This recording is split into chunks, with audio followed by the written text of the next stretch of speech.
it one more time. Make them cheer for you guys. Left side!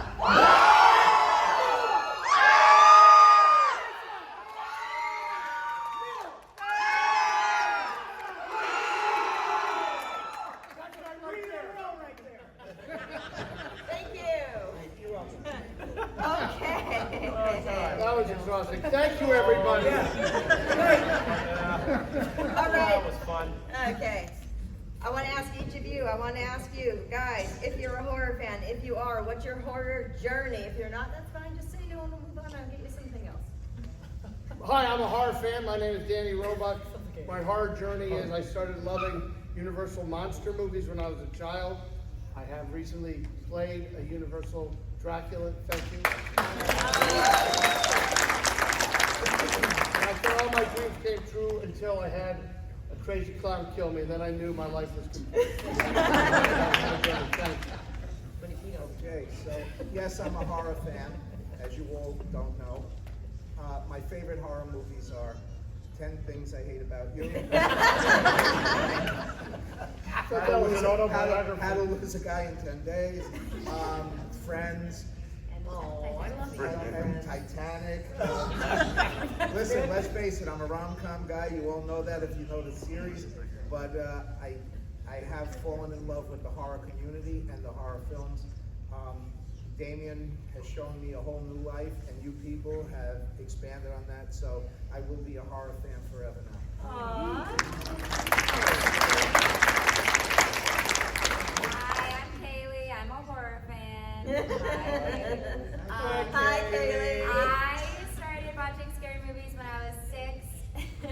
I watched Poltergeist, and have been afraid of televisions ever since.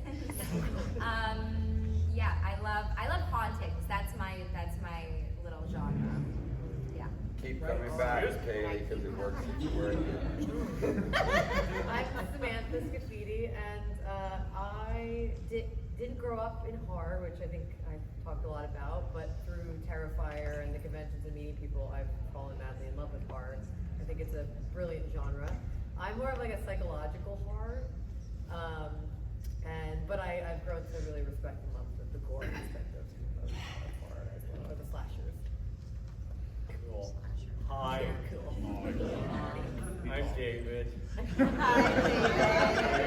David. Shush. But, Some of us have never been to support groups. Some of us have. Full on that. This is an intervention, isn't it? Oh god, but yeah, I was late to horror because my mom was a big chicken, and so she thought the Fall of the House of Usher was the scariest movie she ever saw. So I didn't watch horror movies growing up until like my senior year of high school, and when Scream 2 came out, and I went to go see that in the theaters because there was a girl I had a crush on in the cast that invited me to go, and I was like, okay, I can't chicken out from this girl. And I loved it, and I had to watch all these movies afterwards. So like the next year in college, my roommate, who came from very strict Southern Baptist family, they never watched horror movies either, so we would get videotapes every single weekend and watch a whole entire series every weekend and caught up on our missed childhood. So that's how I got, and now I get to do this, so it's crazy. Yeah, Where's my chip? Oh yeah. Oh, there he is. Your 5-year chip. Right here, oh my God. My name is Bradley Stryker. I'm a movie fan, and I came to the horror genre late, like a lot of people. First movie I did was, I think it was many moons ago. It was a horror film that we shot in 4 days. And so yeah, exactly. I thought 26 pages a day was normal. And through that process and subsequently studying and writing and making some myself, I've actually learned a lot about the genre and I love it. And, I will say through this Terrifier experience, I got to become part of whatever this is for the first time, which has been fantastic and fun. And for people that in my life that don't understand what this is, I'm like, it's the same thing as being a sports fan, it's just not sports, right? And I love it, and it's really cool, and you guys' passion is really exemplary and really fun to be part of, so thank you.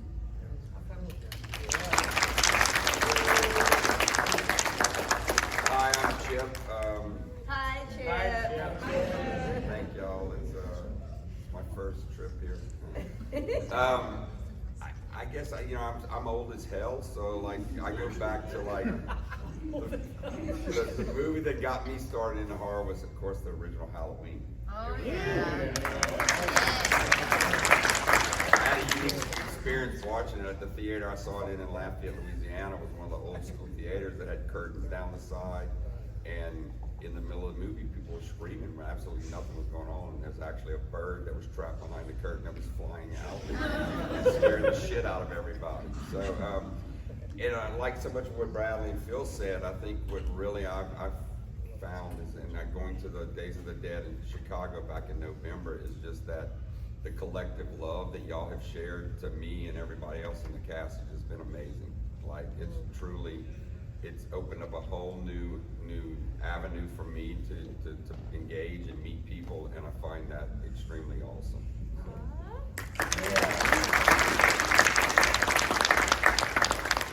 I'm Andrew. Hi, Andrew.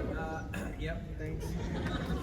My life is a psychological horror, so. Okay, I wanna watch that. Sign me up. Right now. This is it.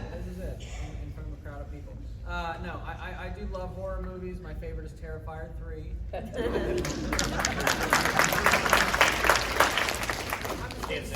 just getting started on my horror journey. David's not here. We have to pay him now. It's all right. Stick with us. We'll show you the way. Yeah, no, I'm just so grateful for all of you and for all of you. It's been such a great experience.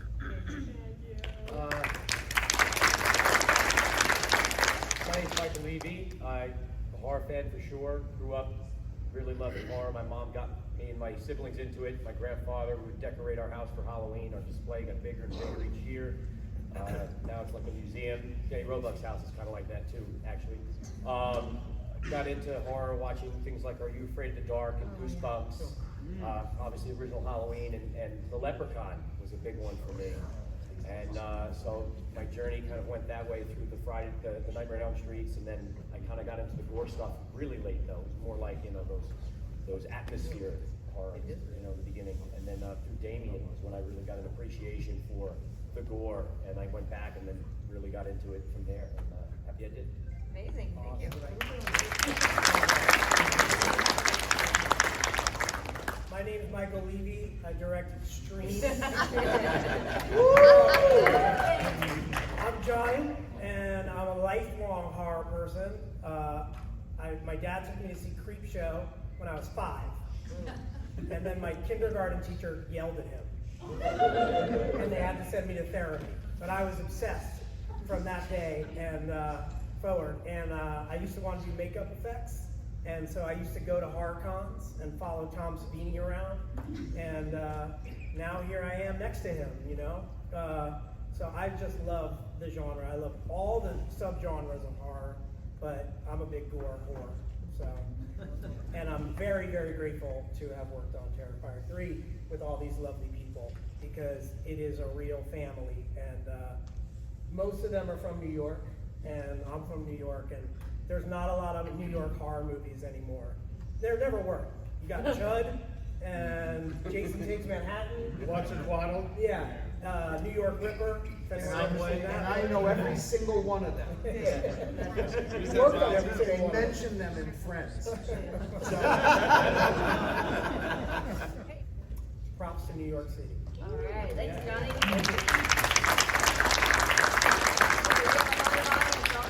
Audience questions. Raise those hands. Pippa. For those of you asking Smile, how do you think Art the Clown compares with the Smile entity? How do you think Art the Clown compares with the Smile entity? Never seen it. I'm afraid to see it, so someone. Well, being the horror aficionado Yeah. that I am, I'd like to just put in my 2 Tell us. cents here and just say, I would put Art the Clown far and above the what is it, the Smile you said? The Smile. The Smile guy. Is it a guy? No, that's what I'm The entity, the Smile, I would put him up to the entity. Am I good? Yeah, you're very good. I have. Okay, what do you think? Oh, Art's better. We're not biased. I'm not biased at all. But I can take it one step further because Art's charming and smiles just fucking creepy. Right? Is it? It is. Maybe I It's should very watch creepy. it. Okay. Smile. It's actually really well done. Yeah. Very different. Yes, Stop- yes, stop I begging. agree. We did Stop not. begging Yes, to I be in our agree. movie. You could just say our movie's better. Yeah. No, I have to give a reason. Dave can do a creepy smile too. I actually think back and forth that would be pretty good. There it is. You have to smile at the dude. Yeah. Just staring comment. It's been Art all along, you just didn't realize it. That's right. Okay, that's pretty. All right, who else? Yes, blue hat. Yep. One of my favorite things about the Terrifier movies is how they pay a lot of homage to like the classic, franchises and stuff, while still being its own original thing.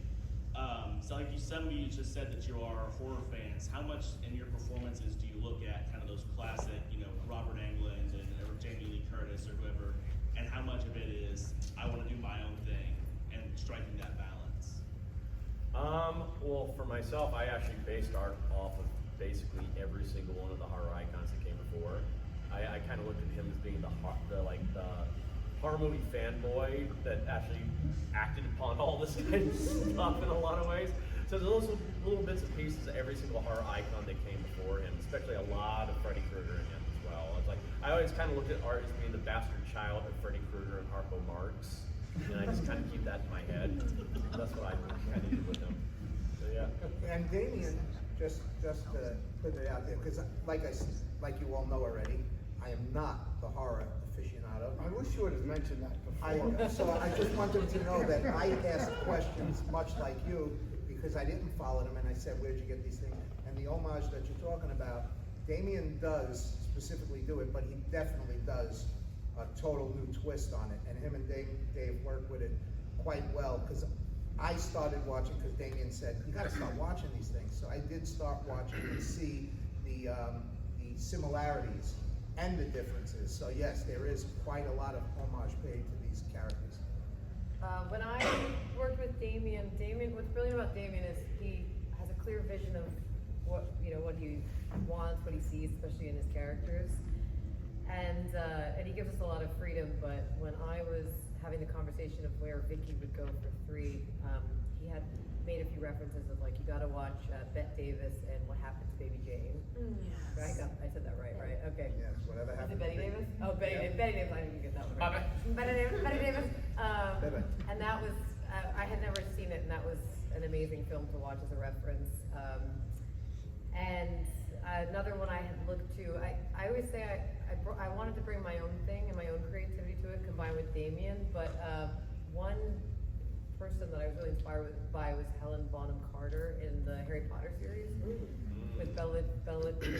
Yeah, tell me what it is. I don't know.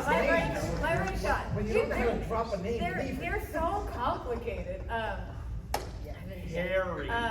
And she, especially with like her cackle, that was something that because I was very nervous. Because Dave was like, I want her laugh to be just bigger than life. And I remember I really couldn't.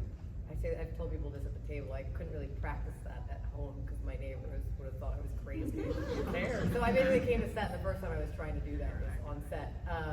But I was really inspired by her in the Harry Potter series. She's unbelievable. She's very disturbing, and her laugh is larger than life. So that was definitely someone I had looked to.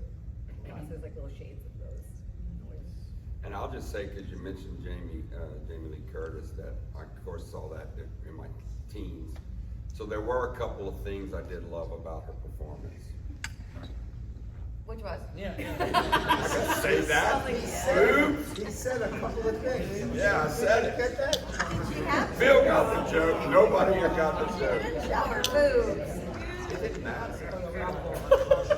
I'm like I said, big horror fan, and got to know Damien after y'all made Terrifier 1, or just Terrifier, and we would have lots of conversations about, favorite horror movies and comedy horror, and like why that's sometimes scarier, in my opinion, because your brain just doesn't know what to relate to. And so when he asked me if I wanted to work on Terrifier 3, I was like, sure, but I want to be as iconic as Tarman from Return of the Living Dead. And so he was like, oh yeah, don't worry about it. And so then I showed up, and I'm like putting on the clothes, and I'm like, wait a minute, I know this reference. And he's like, yeah, so I'm thinking like, you're kind of like the wet bandits in Home Alone. All right, I'll go with that, you know? So, comedy can't escape me, I guess, but yeah. Seven man, I can comment about that. Say what? Yeah. So you guys were all too young. My father always says, my father introduced, like, you know, our parents help guide us. My father says, you have no idea. He was 8 years old when Abbott and Costello Meet Frankenstein came out. And he says, you have no idea. We were under the seat screaming, he's behind you! Because they had never seen, everyone watched Abbott and Costello, but they had never seen them in that situation. And that remains one of his favorite movies because it's a key moment of his life. They were laughing and screaming and laughing and screaming. What Damien did is he figured out how to kind of put it all into the same thing. Like you're laughing while you're watching those kills because they're insane. Yeah. You know. So that's kind of, I think he hit on something where he just spun it and you did too, Phil. I mean, I know. I didn't. Don't call me a psychopath. I just told you I watch Friends, God damn it. The joke keeps landing. It keeps landing like a bricks, like an Indian airline. Oh, too soon. Too soon. Hopefully, no one's videotaping this. Right there. Look, you're in the business. How long? There's no mic. No one heard it. I think one of the most genius things about the Terrifier. Thank you. Is it me? Thank you. Logan, you. I think one of the most genius things about Terrifier series is that the music does the talking for Art the Clown. Can you talk a little bit about why that makes it so scary that he doesn't speak? No, he cannot. Can't. He's not allowed to speak. He's done. Like music. I mean, especially you look back into like the old silent films. That's how they conveyed so much emotion was in the old silent film rooms through music because there was no spoken dialogue. They would sometimes put like the lines up on screen or something like that. So that's I know like music, especially with horror films, been very key. Having a good soundtrack has been very key to so many horror films that help build up the tension. But we also have some fun little comedic numbers with the music in the movie as well, especially the Clown Cafe song. And so I think it lends itself. It kind of does. I've never really thought of that way, but that actually kind of does lend a voice to art. It's like I think that's kind of cool. And let's give a little shout out, being that you brought it up, to Paul Wiley. And to the Kaplan brothers who did the Clown Cafe. Yes. Good question. You had your hand up for a while. Yep. So I was wondering if Art had to go against anyone in the horror fandom, doesn't matter if it's, Freddy Krueger or whatever, who would he go against and would he win with his arson of weaponry? Mike thinks Leprechaun. Leprechaun. Leprechaun doesn't count. Leprechaun doesn't count. Why not? Are we just No, going? go ahead. Oh, it's for me. I think Okay. she wanted you to answer that. Well, man, I know everybody always says Pennywise, but I think that would be such an easy fight because Art really doesn't have any real fears, and he would just point and laugh at Pennywise. Pennywise would. But for myself, what I think would be a fun fight for him to go, someone like Ash would be fun because Ash knows how to deal with weird things like Art, like undead type things, deadites, all that kind of stuff. Art's definitely, I can't say what Art is, because I don't even know yet because he hasn't finished the script. But like, I think that would be a cool team up, like a clash between those two, because there's a lot of humor with those kind of characters as well. And chainsaw fight, that would be awesome. But also, I would love to see him go up against Dr. Frankenfurter?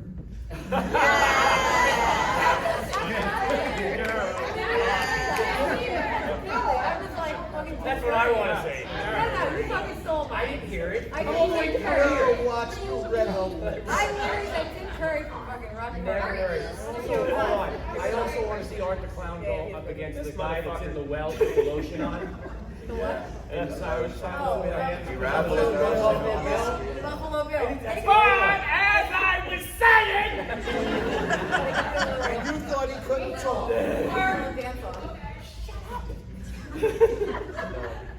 But as I was saying, I would love to see him go up against another silent character, Nicolas Cage's character from Willy's Wonderland, the janitor. I think that would be an absolutely insane fight. So, Nicolas Cage from any movie. and Nicolas Cage in general. That's what you guys have. David wants to fight Nicolas Cage. Yeah, you heard it here first. I think there needs to be like an elimination cage match. No rules, bring what you can He's bring. bringing them in. Yeah, like a real fight, actually. Yeah. It'd be like, so what would Art sound like if he did have a voice, just for funsies? Yeah. Oh God, no. No, Don't don't do do it, it. Dave. Dave, Don't, don't do it. It's don't. contractual. You're not I allowed know. to. We can't answer that question. Art died tonight. Art speaks in Italian. He's Mario. I mean, of course, he's never going to talk. I think whatever voice would come out of him would totally, people would be pissed off. It would ruin it. Like, that's just not right. But to me, I think it would just be hysterical if he had some like posh British accent or something like that. Yes, I'm going to kill all of you little assholes today. It's coming. Or Gilbert Godfrey, you know, he's like, what the fuck are you doing over here? I told you I just want you to hang out there. I'm gonna take this motherfucking saw. I'm gonna cut you in two. You're gonna be split. You're gonna like it. Don't take any more fucking selfies with me.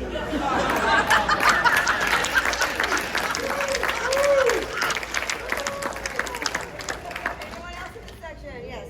So, question. So, if Art the Clown had to like bump into someone that's deaf, would he like sign to the person, or would you just still keep going? Would you like You just kill them. I love that idea. No, because of course there's Mike Flanagan, Hush, which I thought was a fantastic movie. I was like, I love that whole concept of a deaf protagonist having to like survive against a killer because you don't realize how much you use your hearing for those kind of situations. So I thought that was a brilliant concept. But also my aunt is actually deaf. Yeah, I live in a deaf household. So That's fantastic. Stupidly enough, I never learned sign language. I learned like the basics, but I was a kid. I was interested in action figures, and my aunt lip reads very well, and so I just would speak to her. But I didn't really realize one of the big inspirations for how I play art comes from her until like 2 years ago or something like that when I was at my cousin's wedding, and I'm speaking to my aunt, and I'm using the big facial expressions and the gestures, and I'm like, oh, that's where all this comes from. So I imagine it would be the same. I think it would actually be cool if Art all of a sudden just busted out in sign language. That would be really cool. I think that would be really cool. I'm dead. Yeah, exactly.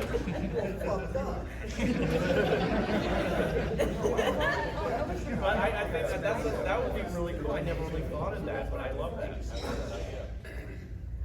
Yes. is there a part on any of you guys that was asked to play or do, and you guys it was too gross or didn't want to do it? In Terrifier? In Terrifier or just in anything? In Terrifier. Okay. If we go to If there was some I mean, mystery everything in the first script that I read, I was like, this is horrifying. I almost didn't take, I tell this often, I didn't take Terrifier 1 because I was like, this is too violent. Because I didn't know Art the Clown at that time. I didn't know David, I didn't know Damien, I just thought Damien was a sick fuck. And I was like, I can't do this. But ironically, everything after 1, I was like, game 4. Even the little shard of glass scene. Well, I could Very excited for that. I can tell you this, when I first started with Damien, I was like, that's just blood, it's this and that. And after it was going, I was like, for Terrifier 3, when we did the scene in the mall, I said, listen, I got a 4-year-old grandson. How about we grab him by the ankle, and he swings him and starts banging him off the wall. He goes, you're sick. I I said, no, it would be cool. Think about that. I told my daughter-in-law. Wait, for really with the kids? No, not with the real kid. I love my grandson. I'm not sick. I told my daughter-in-law, and she says, oh no, oh hell no. But I said, what? It's not for real. So instead, Phil blew up somebody else's grandson. Yeah. Well, I know we wanted to have like Drew's holding like his kid's severed limbs coming out, going, we never got to. Yeah, that's where we drew the line. Yeah, we drew the line with the kids. Yeah, well, that was ironic. Also, the most disturbing when I first read the script for 3. I called Damien. I'm a new dad. I got a kid that's 3 and my daughter's 7 months, and for the first time reading a Terrifier script. Happy And I came here to spend it with you. My son called me this morning and thanked me for leaving him. But I read that scene with the kid in the Christmas, and it was the only time for like a half a second I called Damien. I'm actually questioning doing this movie, and this is the 3rd go around. He started laughing. He goes, "Really?" I said, "Nah, let's fucking kill the kid. Let's go." But it was that brief moment of like it hit me because of like you go through life and you know I never had kids, so it didn't bother me, and now it does. So it's. Did it bother anyone here? Yeah. Did anyone get bothered by the kid scene? Okay. The foot soldier. It didn't bother me. I thought it was great. It does bother people in some instances, but kids get killed in film All the time. and mostly not even in horror films. Yeah. So this is at least over the top kills. Yeah.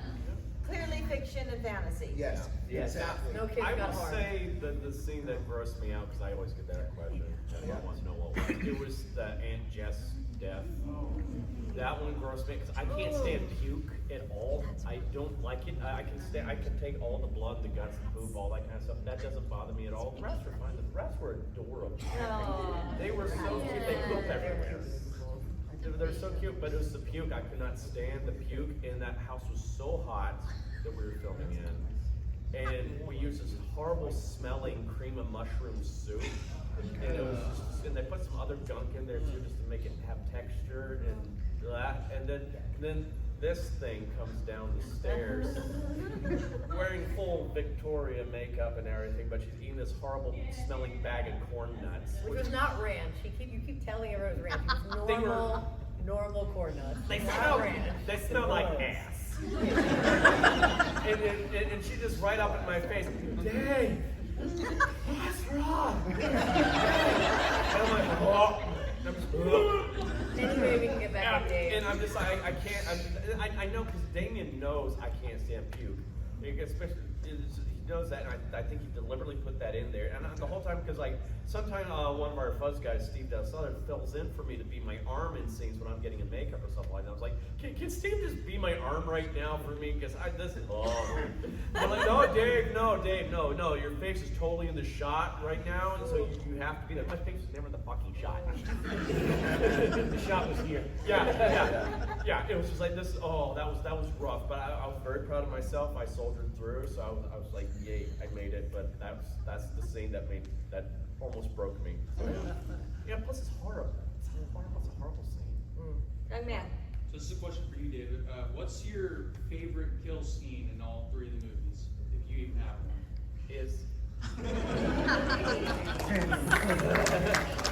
I loved the Santa kill. I thought that was so much fun because it was just a combination of horrible gore and just some great jokes in there. And I thought that whole entire scene is my favorite film.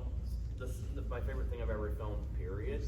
That whole entire bar scene, I just had a blast with these guys. So it was just like, because these are guys I've grown up watching in movies my whole entire life, and I'm able to go up there and just do comedy with these guys and play around for a few days. And especially, we had so much fun with the whole torture scene. He's just improvising like a champ over here, just throwing me comedic gold the whole entire time just to work off of. And I had a blast with it. Then the kill itself was just so cool. I felt like, Mr. Freeze on steroids, just going crazy with this. And we actually were going to take that further. We just never got a chance to finish it all. We ran out of time. I was supposed to take coal, light it on fire, and shove it into his eyeballs. Yeah, I was like, And if we could have just had another day. But it was like, that's how it goes sometimes. But I think we still got the effect with the snowman, with the carrot and the nose and everything. Tearing off the beard. I don't know if you've noticed, but like the beard has his lips still dangling, which I think is such a wonderful, gory detail. And I just love that whole scene is just so much fun. It was a blessing to do it. We had time to do it. It wasn't rushed. We had 3 days for Bradley and Clint and David. And I like to just say, of all the things in that, with the being and the spritzing and the ripping and my buddy, the cop, I've told a few of this story. He says, hey, in the movie, when they make it look like he's spitting on you, how do they do that? And I said, he spit on me. And my buddy was like, oh. That's what grossed you out? Right, that's what. That was the worst part of it for you? Well, it's because he has the real life experience. Oh, yeah, as a cop, yeah. Yeah, exactly. So that's why it affected him. He was not happy. Does anyone else want to contribute to that answer? Favorite kill in any of the movies? Well, there was just one in part one. Oh, God. Well, it's a matter of all the decapitation scene. I love Kailey's death, actually. I think it doesn't get enough credit. The acid and the way we did that, and how they had so many blood tubes and things and pumping up her face and exploding, and then cracking the chest open. I mean, it was a lot of fun to see that happen. And actually, a cool thing about it was Damien had asked me to create the label for the acid, and I ended up putting my grandfather's name on the acid. So that was a cool homage to him. Let me do that. So that was cool. Yeah. Anyone else have an answer? I'd like to know Sam Scaffidi's favorite kill. It was definitely when you got murdered. That's what I thought. Not the like climaxing when he's screaming. I literally yelled in the theater, Samantha, don't do it! Yeah. No, don't do it! No, actually, it is one of my favorite scenes because I like the way it's all cut together. It was the most awkward fucking thing to shoot. But, and you weren't even in the room. They wouldn't let me. Well, you were, okay, well, I didn't know. I actually didn't know, like, that you were shooting that at that time. Okay. It They wasn't were a like- close set, by the way. No. But you were allowed Oh, from. she wanted everybody to come up. She was like more of the barrier. No, we just didn't have time to clear the room. It is one of my favorite scenes, the way it's cut together, and I think it's hilarious when he rips and all of a sudden you start to scream. I think that's the way Damien Right at the cut moment together. you. I was definitely, I was like, how is this gonna cut together? It was very strange. I even just reading it, I was like, all right, we'll see how this goes. But it actually is one of the, sounds weird, favorite scenes that I'm in and kills, just because of it all. Yeah. Thank you, Samantha. You're welcome, thank you. All right, any other questions out there? Creepy, disturbing girl. This one is for Samantha. The shard of glass scene, I think, made every woman go, oh. Not every woman. How Some did women got excited. I'm sure. I was gonna say, how did you prepare and how did you feel doing that? How to prepare? It's like, I'm sure everyone has. Well, I needed to get photos of Johnny ahead I of have that time. effect on women. Yes. I feel like ever since I finished one, ever since then, Terrifier 1, I've just dissociated from all of it. So I just was like, okay, that's what we're doing. And so, but I didn't think actually, because I'm really good friends with everyone, I didn't think that filming it was going to be awkward. I was like, okay, let's go in. I'm probably going to do some weird, like, monster, like, some weird thing. And Damien's like, no, I want it to be really real. And I was like, oh, okay, this is going to be interesting. So, of course, like, I know all these guys, and it was at the end of the day. We only had, like, 30 minutes, really, to get it. And they propped me up, and I forgot. I got into the shot, they propped me up. And I forgot, even though I've been acting I've been a filmmaker for a long time, so I was like, I just totally forgot that when you call action, everything goes dead silent. So imagine if this room just went dead silent. And you're like on stage and the light's on you, because literally I'm being lit, and everyone's like cast in shadow, like little bats in an attic, and I'm just like having to simulate this thing that's very real. And that was very awkward. And I think it was so awkward that Damien almost left set, he told me, because he was so uncomfortable watching me do it. And David was my eyeline. So if you can imagine, David was like, oh, I'll be your eyeline, I'll be helpful. And he like gets out like that. And, like and I'm just doing this the whole time, staring at him. And David's screaming like, more chest, more neck. So I'm rubbing. And then at one point, you were like, It's like, and he just turns. So you're telling me Art the Clown couldn't even watch? No, he was so disgusted. Oh. That while I was filming, I got even more self-conscious. Like, I guess it's not good. So it was very uncomfortable to shoot. I have a question. I was told that it's Phil's legs from the waist down. It was my hands and his legs. That makes sense. No, but I will say to make some jokes there, but Damien was amazing. Everyone was amazing. Everyone checked in and was like, are you sure you don't want us to clear the set? Damien kept checking in, are you sure you're okay with this? And even when the scene was edited, Damien sent it to me first. I didn't even think he would, and he said, hey, can you, well, maybe not first, but he sent it to me. And he said, can you take a look and tell me? with the porn up first. Yeah. Oh. He asked me if I was comfortable with the scene, if there was anything in it that like made me uncomfortable that he wanted me to read it. Or, give my input. And I, of course, said, Damien, whatever you want, if you're happy with it, I'm happy with it. And it, like I said, it became one of my favorite scenes. Oh, there you go.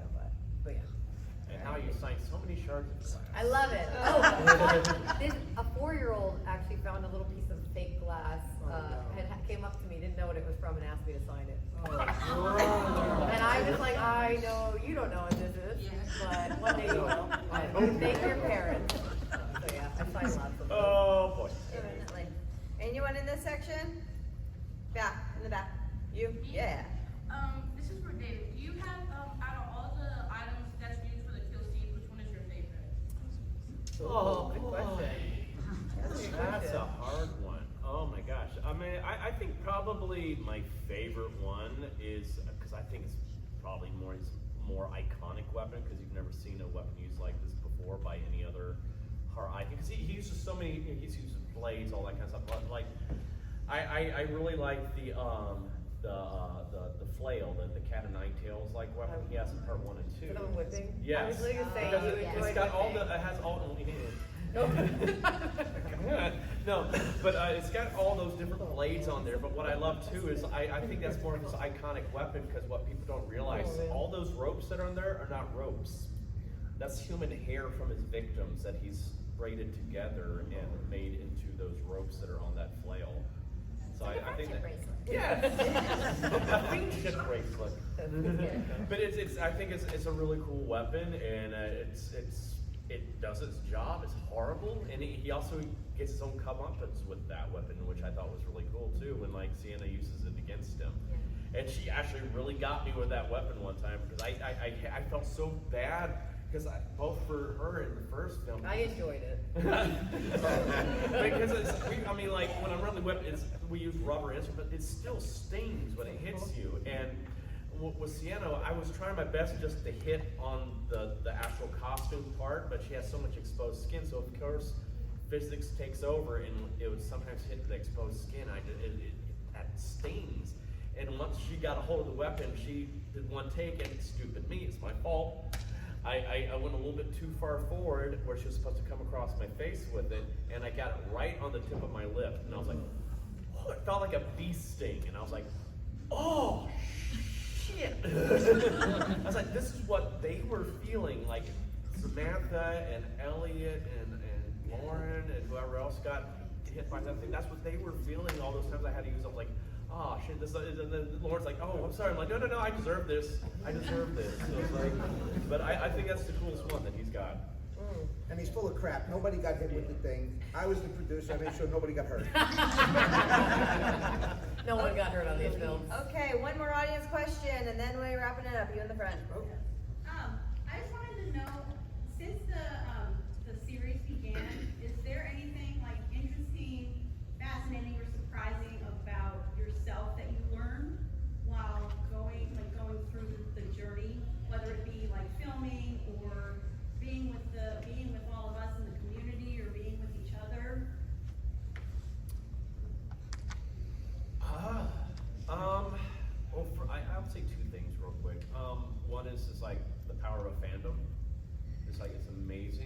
what a fandom can do for a franchise.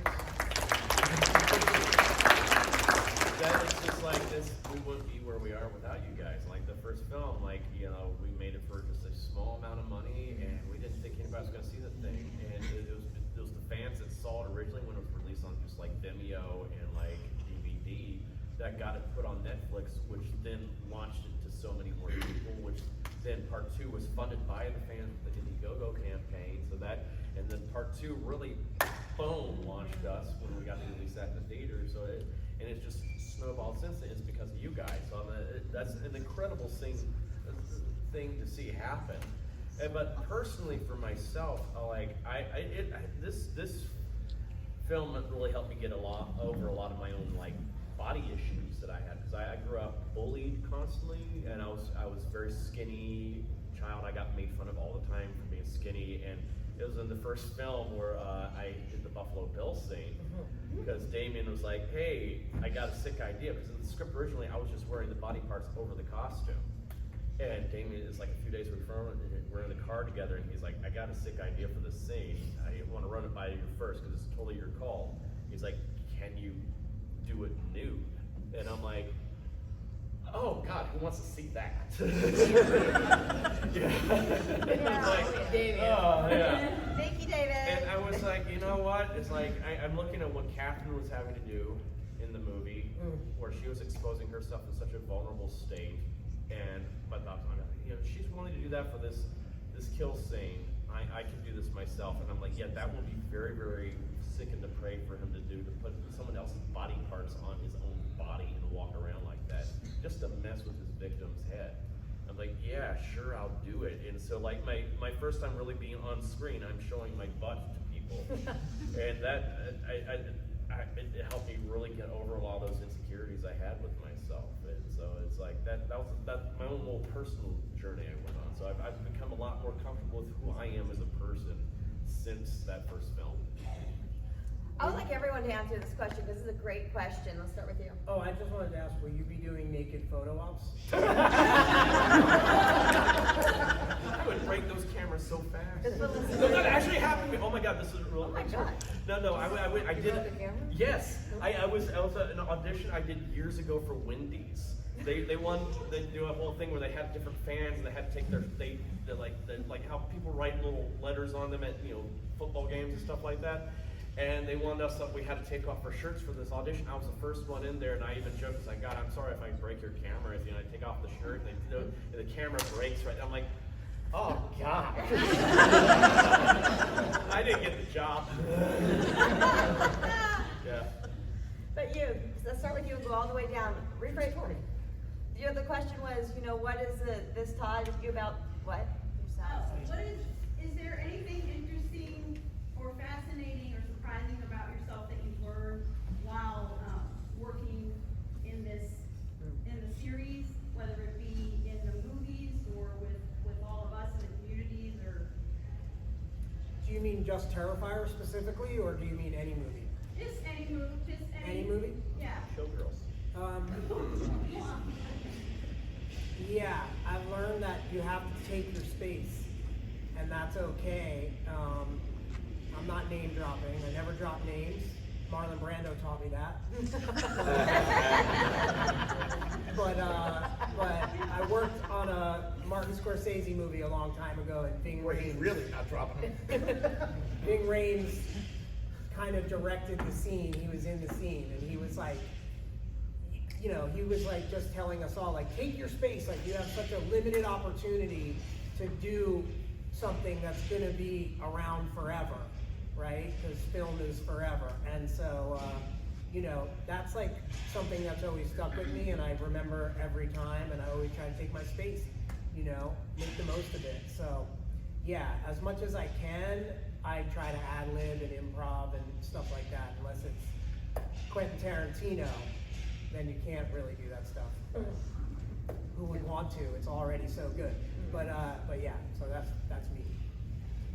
There are two small things I'll answer quickly. One was Terrifier specifically. I'll keep it with Terrifier. It helped me get over a fear that I had. I had a really bad head cast experience in another film, and it sent me into like this crazy panic attack and all of this stuff. And then when I was put into Terrifier, Damien's like, hey, I want to kill you off in this movie, and I think it'd be really cool if you get decapitated. And I started having, you know, palpitations because of that. And it was, no, really, and I talked to him about it, and he was like, listen, don't worry. He's like, I'll coach you through it. And I did it because I wanted to try to get over that. I'm really happy I did it. We went through it. Damien was just awesome, and it was like a really cool thing. So now I'm like not bothered by it at all. So that was something that Terrifier helped me personally. I don't really talk about it much, but that's something that I was able to get over. And the other thing was that I feel personally on my journey that I gained was some really, really great friends and people that I respect immensely, that I work with all the time. And as you see, we work together in a lot of things, and so that was really cool to get to know these people and call them family.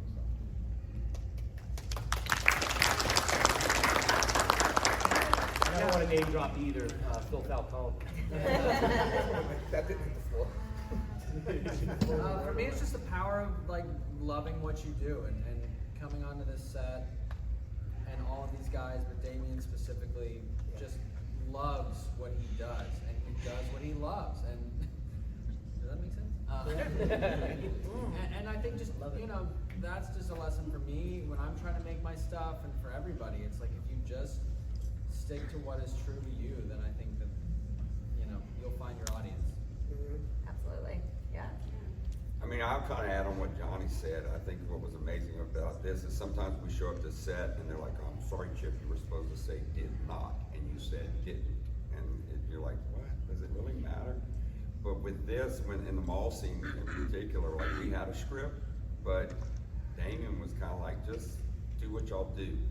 And not being able to hear some of the one-liners he was throwing to the kids, when I saw at the premiere, I died laughing. And Bob has a great line where he throws off to a horrible convention they went to one time. Yeah, and he throws that in there. It's better than Louisville. So, it was just fun that scene. And I was kind of like, when you're given the freedom to play, there's gold that comes out. Oh God, I don't know. I'll keep it to this because I think for those of us that have been doing this for a while, movies come and go, TV shows come and go. I think everybody has a story where they've shown up, worked with somebody for 2 months, you never see them again in your life. This particular project has afforded the opposite. Has afforded for all of us to really get to know each other, like much farther beyond. We don't see each other for a couple months. How you doing? How's the family doing? How's the thing doing? We get to know all you guys. Some of you guys are reoccurring. I'm sure for David, a lot of you are reoccurring a lot. And for me, that's worth more than any of this stuff because it's about people, right? About relationships, and that's pretty fucking cool. Because there's a lot of people that I've worked with that I will never get to see again in my life because that's just how it goes. So this is a very special thing. Yeah. Love you, man. Absolutely. I said it for that. I just met him like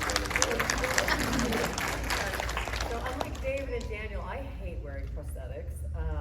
Kidding, no, I do. I learned that about myself. I had a tough time wearing those prosthetics, but I did love and respect the artists that I work with. But I think to go back and say that one thing I learned, and it comes from the top down, on Terrifier that was really refreshing was I came from independent filmmaking as an actor, and I made my own independent films. And then you go off and sometimes you do things bigger or you start dealing with a lot more money, but to see Damien and Phil, especially from the beginning, be so passionate about the work, and it's always been about the work, it's always been about story, that even there's been offers that would make life so much easier, and making Terrifier has never been easy. It's been fun, there's been a lot of highs, I'm sure a lot of lows that we don't know about, but it's really refreshing, and I already knew that about myself, but I was reminded of it, and then you start to bring in the actors, everyone on here, it isn't easy, but we love what we do, and I think that's the thing when people who aren't horror fans watch Terrifier, they're like, oh, these fucking people. And then you actually meet these people and they're artists and they really care, and I needed to see that and experience that, especially even Damien and Phil and David and everyone on 3. was really, really refreshing because I feel like a lot of days it's never really about the story anymore. It's about the money. It's about getting it out there. It's about getting your face out there as opposed to the work, which is what is the most fulfilling. So, Yeah, because it's not easy. Like indie films are not easy on set, and they're really not supposed to be, because you're making indie films is just constantly solving problems over and over and over again. And you learn more about your perseverance, really long shoots, being super sticky all the time, being really cold. Something happens, and and you're screaming and you lost your voice, but you have to scream again, and then but I'm never happier than when I'm on set. And that's like the end all be all. That's how I know, like, this is the only thing I can do. When people ask, like, why are you an actor? It's like, 'cause that's all I can do. That's it. That's what makes me most happy. And I love these people. Now I get to hang out with them as much as I want. It's the best. Yes. Yep. Moving right along. Okay, so I was happily retired, and for some unforeseen reason, I decided to start a new career, which was films. Met Damien, started there, and at that point, I thought I was a very nice guy. I thought everybody loved me, and then Damien explained to me that I'm a miserable bastard and nobody really likes me. You've gotten better. I've gotten better, as Better. Sam would say. Yeah. She's trying to make up for breaking my chops on trade, but I've always been the type to push the boundaries and to try harder and to not listen to the rule of thumb. I've always tried my own way and to push things, and I've learned more and more, especially in this, the first con I came to, I walked on the floor and I said, what am I doing here? Look at these people, they're all fucking maniacs. And I'll say that to this day, these are all weirdos in the greatest sense ever. I love everybody that comes, I love talking to everybody. Probably the smartest people that know about film come to the horror conventions. Because I've gone to the Hollywood conventions, and I can tell you, I don't think the people that go to those are as sharp, and you guys can dissect any type of film, and that's amazing to me. But now to shift from there, something that I like people and I like hearts, and I can tell you, dealing with people on a set, I can tell you there's so many different types of personalities, and trying to keep everybody is tough. But I'm in my 4th film, and I haven't had any problem. Minor problems. Everybody has minor problems. But I can tell you, I would work with anyone here over and over and over again, except me, Dan. But no, seriously, Dan, I love Dan.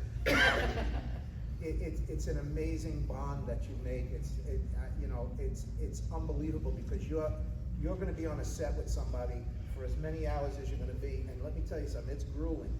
It's grueling. It's grueling work, especially making a horror film, especially when you're in a barn that has no heat, and you're in the middle of the winter. It's amazing, and everybody wanted, like they've all mentioned, they strove to be the best that they could be, to make the project the best it could be, and I'm thankful to all of them, and I'm thankful to all of you, because without you, none of us are up here. That's right.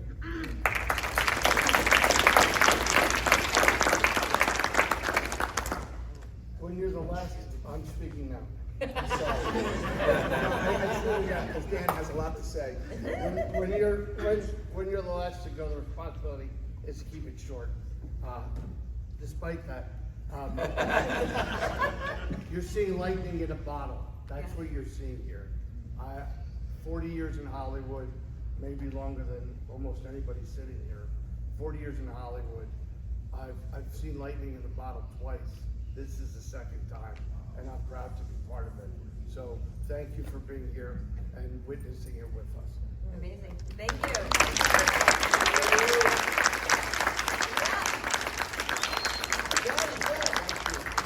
Left side.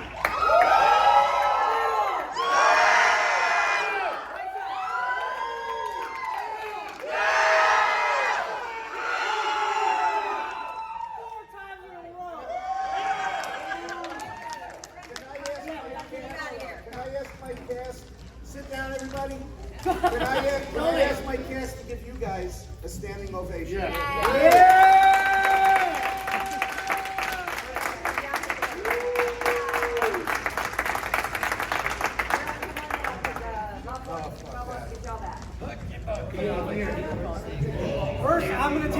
happy with everybody. So everybody turn around. You all pass, turn around. Phil, take your time. Everybody stand up. Here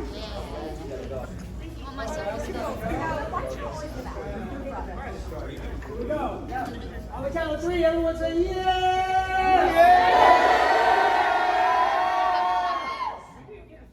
Okay, everybody, now turn around to do. Oh, to do.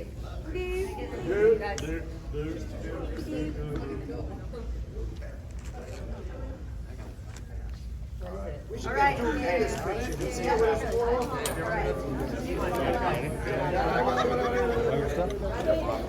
gotta go.